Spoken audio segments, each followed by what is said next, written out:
अलिथियन समुद्र की अज्ञात गहराइयों में नाविक धीमे स्वर में एक रहस्यमय द्वीप की चर्चा करते थे जो हमेशा धुंध से ढका रहता था। उसे फुसफुसाती हवाओं का द्वीप कहा जाता था, लेकिन बहुत कम लोग इसे देखने की हिम्मत जुटा पाते थे। यह कहा जाता था कि द्वीप अपनी जगह बदलता है, समुद्री धाराओं के साथ बहता हुआ, और उतनी ही रहस्यमय तरीके से गायब हो जाता था जितना वह दिखाई देता था। मीना सोलारी, एक साहसी नक्शानवीस, ने अपना पूरा जीवन इस किंवदंती को खोजने में बिता दिया था।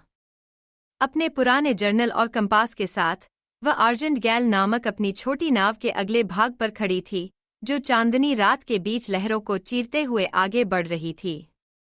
अफवाहों ने उसे यहाँ तक पहुँचाया था।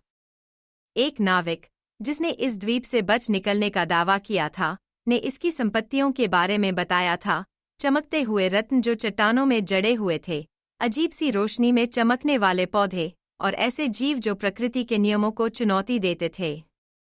लेकिन जो बात मीना को सबसे ज्यादा आकर्षित करती थी, वो थी हवाओं की फुसफुसाहट, ऐसी आवाजें जो ऐसी बातें बताती थीं जो कोई जीवित इंसान नहीं जान सकता।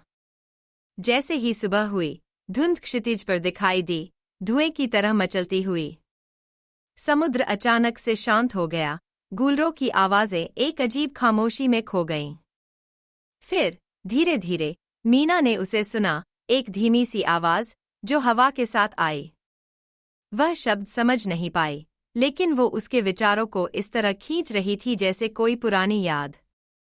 द्वीप पानी से उभर आया, जैसे किसी सपने से। उसकी तेज चट्टानें धुंध से घिरी हुई थीं। मीना ने अपनी नाव को लंगर डाला और किनारे तक पहुंचने के लिए चप्पू चलाए। जैसे ही उसके पैर काले रेत पर पड़े, फुसफुसाहटें तेज हो गईं। अब वे स्पष्ट थीं। वे उसका नाम ले रही थीं। मीना, तुम आ गई। उसका दिल तेजी से धड़क रहा था, लेकिन उसकी दृढ़ता बरकरार थी। उसने द्वीप पर कदम रखा और महसूस किया कि वहां की हवा जीवंत थी, एक अनदेखी ऊर्जा से भरी हुई। पेड़ ऐसे थे जैसे उसने पहले कभी नहीं देखे, घुमावदार, चांदी जैसे तने और तारे जैसे चमकते पत्ते। एक पतली पगडंडी जंगल के अंदर गहराई तक जा रही थी, जहां फुसफुसाहटें बुला रही थीं। जैसे ही वह रास्ते पर चली, मीना को फुसफुसाहटें समझ में आने लगीं। उन्होंने न केवल उसका नाम लिया, बल्कि उसके अतीत की कहानियां भी सुनाईं। उन रहस्यों को, जिन्हें उसने गहराई से दफना दिया था। अपनी बहन को पीछे छोड़ने का पछतावा, और उन फैसलों का दोष, जो उसने मजबूरी में लिए थे। ये आवाजें न तो दोषारोपण कर रही थीं और न ही दयालु थीं, वे केवल सच थीं। द्वीप के केंद्र में, उसने एक विशाल क्रिस्टल को देखा, जो हल्की, लयबद्ध रोशनी से झिलमिला रहा था, मानो वह जीवित हो।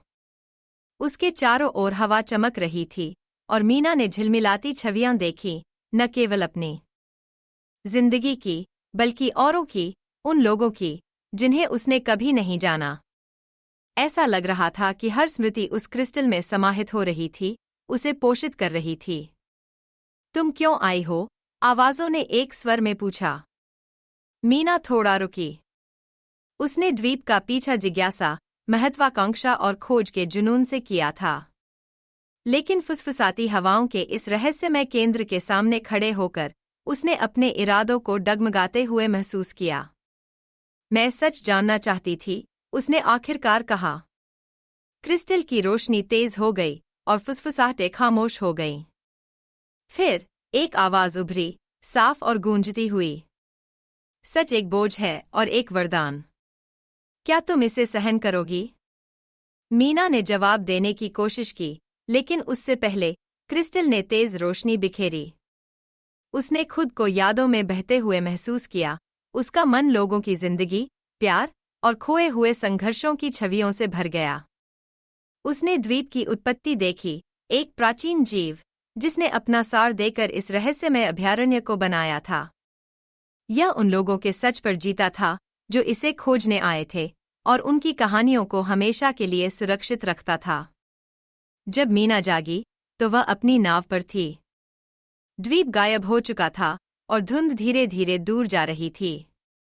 लेकिन उसका जर्नल, जो पहले आधा खाली था, अब जटिल नक्शों और लिखावट से भरा हुआ था, जिन्हें उसने कभी याद नहीं किया। फुसफुसाहटें उसे छोड़ चुकी थी, लेकिन उनके सच उसकी आत्मा में बस गए थे। मीना जानती थी कि वह फिर कभी फुसफुसाती हवाओं के द्वीप पर नहीं लौटेगी, क्योंकि उसने वह पा लिया था जो वह खोज रही थी, समझने का भार और यह अडिग ज्ञान कि कुछ रहस्य हमेशा रहस्य ही रहने चाहिए।